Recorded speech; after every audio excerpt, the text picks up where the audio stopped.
CD పెట్టారు. ఆ సీడీలో యేసన్న గారు పాడిన పాట ఆవిడ బలపరిచేసిందండి.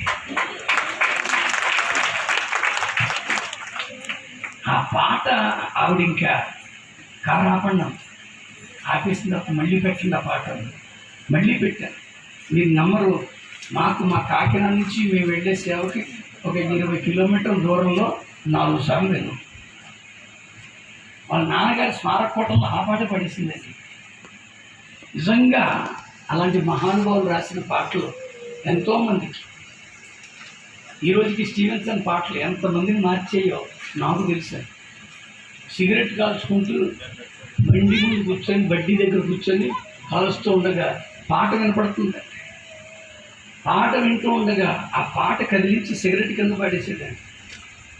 కాకినాడలో తాగుబోతూ సిగరెట్లు తాగేవాడు. ఆ పాట